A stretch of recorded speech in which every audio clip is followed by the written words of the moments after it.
Suatu hari, ada seorang wanita muda bernama Yano. Dia kehabisan akal karena suaminya yang selalu menjadi belahan jiwanya, yang bersifat lembut dan penuh kasih sayang, setidaknya sebelum dia pergi berperang. Tetapi, sejak dia kembali ke rumah, dia berubah menjadi sangat pemarah dan tidak bisa diprediksi. Dia hampir takut tinggal bersama suaminya sendiri. Hanya dalam sekejap, dia menangkap bayangan suaminya yang dulu dia kenal dan cintai. Ketika satu penyakit atau lainnya mengganggu orang-orang di desa, mereka akan bergegas mencari obat pada seorang petapa yang tinggal jauh di pegunungan. Terkecuali Yano. Dia selalu membanggakan diri bahwa dia bisa menyembuhkan masalahnya sendiri. Tetapi kali ini berbeda. Dia putus asa. Ketika Yanok mendekati gubuk petapa, dia melihat pintu terbuka. Lelaki tua itu berkata tanpa membalik badannya, "Aku mendengarmu. Apa masalahmu?" Dia menjelaskan situasinya. Punggungnya masih menghadapnya. Dia berkata, "Ah ya, memang sering seperti itu ketika tentara kembali dari perang. Apa yang Anda harapkan dari saya?"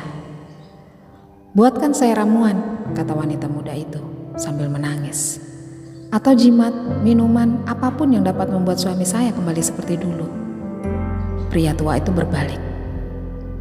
"Wanita muda, permintaan Anda benar-benar tidak termasuk dalam kategori yang sama dengan patah tulang atau infeksi telinga."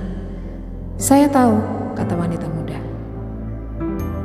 "Ini akan memakan waktu 3 hari sebelum saya memeriksanya kembali." 3 hari kemudian, Yanok kembali ke gubuk petapa. "Yanok," petapa menyapanya dengan senyuman. "Aku punya kabar baik. Ada ramuan yang akan mengembalikan suamimu seperti dulu. Tapi kamu harus tahu bahwa itu membutuhkan bahan yang tidak biasa. Kamu harus membawakan kumis dari harimau hidup." "Apa?" Dia terkejut. "Itu hal yang tidak mungkin. Saya tidak bisa membuat ramuan tanpa itu." Petapa itu berteriak hingga mengejutkannya. Dia membalikkan punggungnya. "Tidak ada lagi yang bisa saya katakan. Kau lihat, saya sangat sibuk." Malam itu Yanok mondar-mandir sambil berpikir bagaimana dia bisa mendapatkan kumis harimau hidup. Keesokan harinya sebelum fajar, dia mengendap keluar rumah dengan semangkuk nasi yang dilumuri saus daging. Dia pergi ke sebuah gua di lereng gunung, tempat harimau diketahui hidup. Dia mendecakkan lidahnya dengan sangat lembut. Dia mengendap dan jantungnya berdebar kencang.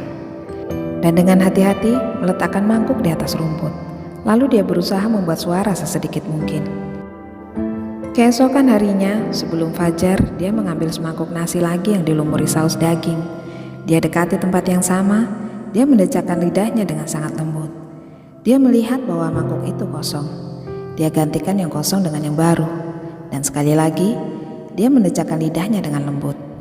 Dan berusaha untuk tidak mematahkan ranting atau daun yang gemerisik, atau melakukan hal lain yang mengejutkan dan mengganggu ketenangan binatang buas. Hari demi hari selama beberapa bulan, dia tidak pernah melihat harimau itu.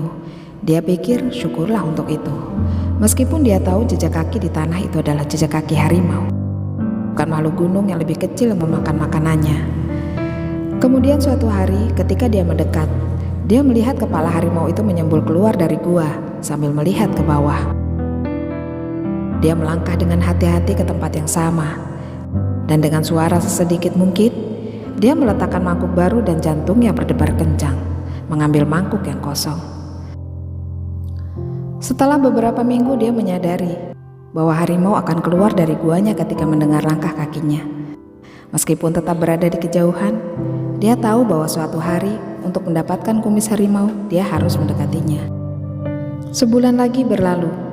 Maka harimau akan menunggu di dekat mangkuk yang kosong. Saat terdengar dia mendekat, saat dia mengambil mangkuk yang lama dan menggantinya dengan yang baru, dia bisa mencium aromanya dan pasti itu adalah baunya. Sebenarnya dia berpikir, mengingat penampilannya yang hampir seperti anak kucing saat dia meletakkan mangkuk baru. Dia makhluk yang agak ramah ketika Anda mengenalnya. Pada kunjungan berikutnya, dia melirik harimau itu sebentar. Dia memperhatikan bulu kemerahan yang indah dari salah satu alisnya. Seminggu kemudian, harimau itu mengizinkan dia dengan lembut menggosok kepalanya. Dia mendengkur dan menggeliat seperti kucing rumahan. Kemudian dia tahu waktunya telah tiba. Keesokan paginya, dia membawa pisau kecil. Setelah dia meletakkan mangkuk baru dan harimau mengizinkannya mengelus kepalanya, dia berkata dengan suara rendah, "Oh harimau, bolehkah saya memiliki satu kumismu?" Sambil mengelus harimau dengan satu tangan, dia memegang satu kumis di pangkalnya. Dan dengan tangan lainnya, dengan satu pukulan cepat, dia memotong kumisnya. Dia berdiri dan berbicara dengan lembut, "Terima kasih," dan pergi untuk terakhir kalinya. Keesokan paginya terasa tak ada habisnya. Akhirnya suaminya pergi ke sawah. Dia berlari ke gubuk Pertapa sambil mencengkeram kumis berharga di genggamannya. Tangisnya meledak ke Pertapa. "Aku punya itu, aku punya kumis harimau." Dia berkata sambil berbalik, "Dari harimau hidup?" "Ya." "Katakan padaku, bagaimana kamu melakukannya?" Kata Petapa itu tertarik.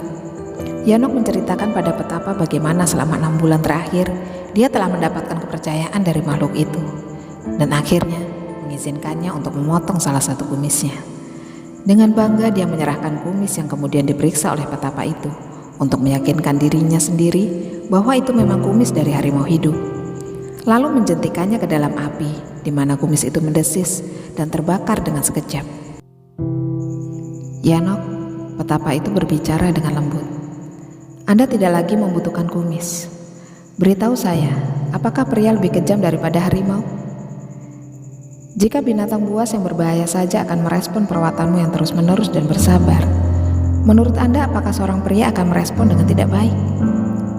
Yanok berdiri terdiam. Lalu dia berbalik dan turun menuju rumahnya. Berputar di benaknya gambar harimau dan suaminya. Sekarang dia tahu apa yang bisa dia lakukan. Anda lihat dalam hidup Anda, terkadang tantangan terlihat tidak mungkin dilakukan. Terkadang beberapa masalah terlihat lebih besar dari dunia. Mulailah dekati masalahmu seperti Yanok mendekati harimau, dengan cinta, dengan hati-hati, dan setiap hari mencoba melangkah lebih jauh. Ini adalah cerita motivasi. Terima kasih telah menonton, semoga bermanfaat.